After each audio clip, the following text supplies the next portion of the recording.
तो जी क्या हालचाल। थोड़ी देर हो गई वीडियो को आने में, लेकिन आ गई चैप्टर 2 की समरी। कभी आपने सोचा है कि गैलीलियो और न्यूटन से पहले हमारे मोशन के आइडियाज़ क्या होंगे?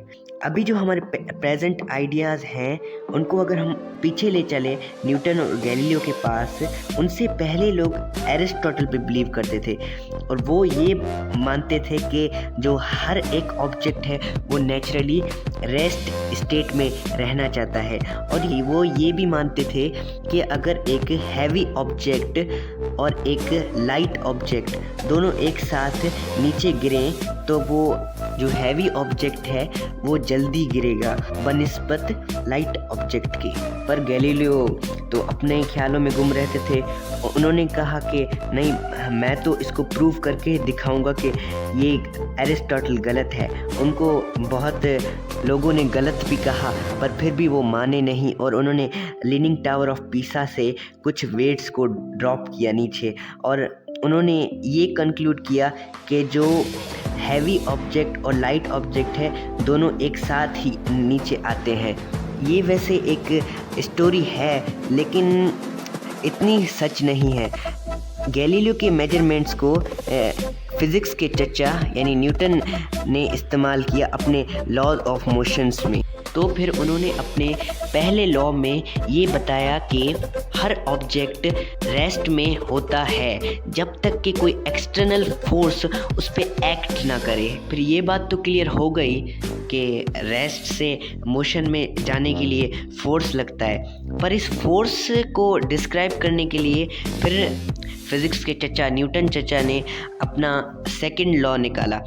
जैसे एक मिसाल ले लेते हैं कि ज़्यादा भूख लगती है तो ज़्यादा समोसे खाते हैं हम, वैसे ही जो एक्सेलरेशन है वो फोर्स के डायरेक्टली प्रोपोर्शन है। मतलब अगर एक्सेलरेशन बढ़ेगी तो फोर्स भी बढ़ाना पड़ेगा और इन्वर्सली प्रोपोर्शनल है मास के, क्योंकि अगर मास बढ़ा तो दोनों कम हो जाएंगे और ज़्यादा ताकत लगानी पड़ेगी एक्सेलरेशन और फोर्स को बढ़ाने के लिए। जो बड़ा डिफरेंस न्यूटन और गैलीलियो और एरिस्टोटल के आइडिया में ये था, एरिस्टोटल बिलीव करते थे एक एब्सोल्यूट स्टेट ऑफ रेस्ट में। ये तो बात अब सामने आ गई कि स्टेट ऑफ मोशन और state of rest. But light का क्या? अब ये एक फैक्ट है कि लाइट ट्रैवल करता है एक फाइनाइट स्पीड पे, पर वेरी हाई स्पीड पे। इसको पहली दफ़ा 1676 में एक डेनिश एस्ट्रोनॉमर ओली क्रिस्टियनसन रोमर ने डिस्कवर किया। उन्होंने जुपिटर के मून को देखा कि जब हमारी अर्थ जुपिटर से थोड़ा दूर होती थी तब जो जुपिटर के मून थे उनकी स्पीड स्लो डाउन हो जाती थी और फिर जब हमारी अर्थ जुपिटर के करीब होती थी तो वो नॉर्मल रहता था।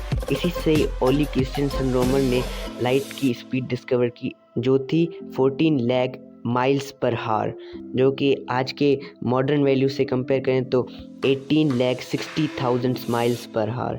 फिर भी ओली क्रिस्टियनसन रोमर की जो अचीवमेंट थी वो बहुत बड़ी थी, क्योंकि उससे पहले किसी ने भी कोशिश नहीं की थी लाइट की स्पीड मेजर करने के लिए।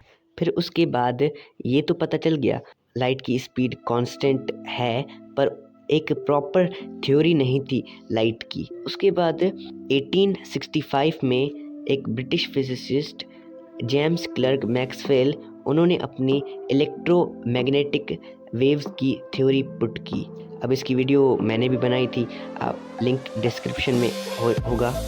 अब उन्होंने बता तो दिया कि लाइट एक इलेक्ट्रोमैग्नेटिक वेव है, बट ये ट्रैवल कैसे करती है, तो उन्होंने एक हाइपोथेटिकल मीडियम ईथर बताया।